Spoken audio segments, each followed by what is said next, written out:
Chapitre 4. D'où les richesses proviennent-elles? Il y a des richesses illimitées pour tous. Vous devez savoir que personne ne demeure dans la pauvreté à cause d'une pénurie des richesses. Dans ce monde, il y en a plus que suffisamment pour tous. Par exemple, nous savons qu'il y a des surplus de nourriture qui permettraient d'alimenter toutes les personnes de cette planète. Mais, au lieu de cela, chaque année, des tonnes de nourriture sont jetées, et des cultures complètes sont brûlées pour que les prix courants soient maintenus élevés. Plusieurs produits sont contrôlés par des quotas au bénéfice des entreprises et non celui des consommateurs. Les conséquences de ces accords financiers font que plusieurs personnes sur la planète souffrent. Mais, la réalité est qu'il y a et qu'il y aura toujours suffisamment de tout pour tous dans ce monde. Tout ce qui existe dans l'univers entier provient d'une de ces deux sources d'approvisionnement.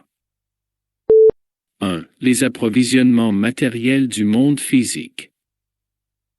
Ce sont toutes les matières physiques ou substances avec forme que nous pouvons voir et toucher dans ce monde physique. Elles sont les formes infinies de la nature qui sont à la superficie de la planète, tout ce qui est dans son sous-sol et tout ce qui remplit l'espace galactique. Il existe aussi certaines substances avec forme, qui nous restent invisibles à leur état naturel, tels que l'air et la majorité des gaz présents dans l'univers physique, mais dont nous connaissons l'existence. Ce sont ces matières que nous avons appris à utiliser et à transformer afin de créer les objets dont nous avons besoin. Le bois des arbres nous sert dans la construction de nos habitations et de leur ameublement.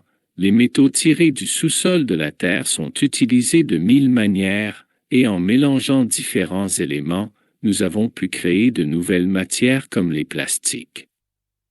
La majorité de nos créations ont été conçues à partir de la transformation des substances avec forme déjà existantes. 2. L'approvisionnement invisible du monde non physique.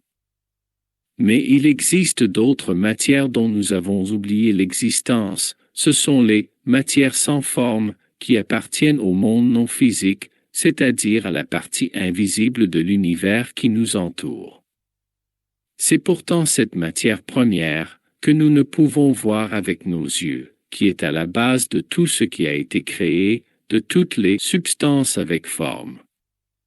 Dieu, ou l'intelligence sans forme, a créé le monde physique à partir de rien, c'est-à-dire à partir de cette matière sans forme. C'est ce même processus qui fait qu'une petite graine desséchée prend vie miraculeusement et se transforme en une plante avide de grandir. Aucun être vivant ne peut reproduire, avec ses capacités limitées, cette impulsion qui donne la vie. Mais Dieu, ou l'énergie créatrice, arrive à créer n'importe quelle forme, selon ses désirs, à partir de la matière invisible sans forme. Même si nous sommes impuissants à faire par nous-mêmes de tels miracles, cette force créatrice est, et a toujours été, à notre disposition pour que nous l'utilisions, et cela, sans aucune limite.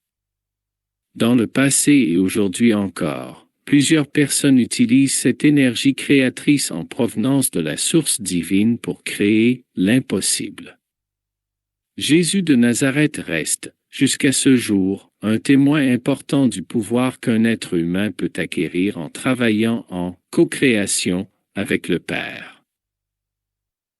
Dieu a donc créé tout l'univers matériel à partir de cet approvisionnement invisible, alors que nous avons appris à créer ce dont nous avons besoin à partir des approvisionnements matériels, c'est-à-dire en transformant les matériaux existants.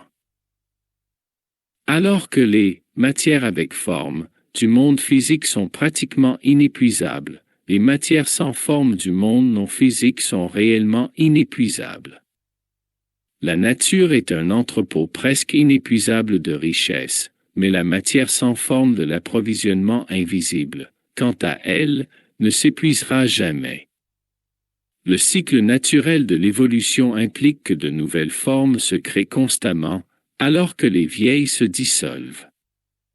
Mais, quand toute la matière aura été extraite de la terre, si l'homme est toujours à une étape de son développement où il en a encore besoin, de la matière nouvelle sera produite.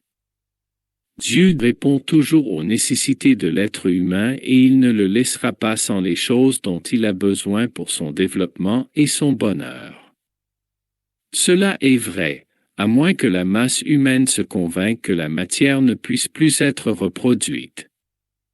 Comme nous le verrons dans le prochain chapitre, c'est l'homme qui crée sa réalité physique par ses croyances.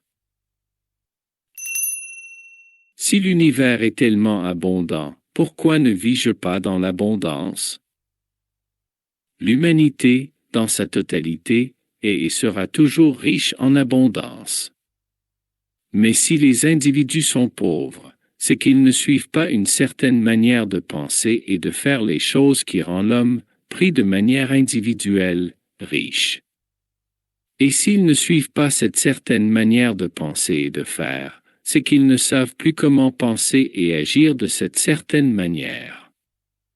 Le problème est que, depuis notre arrivée dans ce monde, nous avons été influencés par notre entourage, qui, lui-même, a oublié cette certaine manière de penser et de faire. C'est le prix de nos héritages familiaux, culturels, sociaux et religieux. Avec de telles informations erronées, nous interprétons mal notre propre expérience de vie. En résumé, on nous a enseigné à penser de la mauvaise manière, et comme conséquence, nous agissons de la mauvaise manière. Pour cette raison, nous ne suivons pas cette certaine manière de penser et de faire les choses qui rendent l'homme, pris individuellement, riche. En résumé, la nature est un entrepôt presque inépuisable de richesses, alors que la matière sans forme de l'approvisionnement invisible est inépuisable. Dieu peut créer de manière illimitée à partir de la matière sans forme inépuisable et il est au service de la personne qui pensera et agira d'une certaine manière.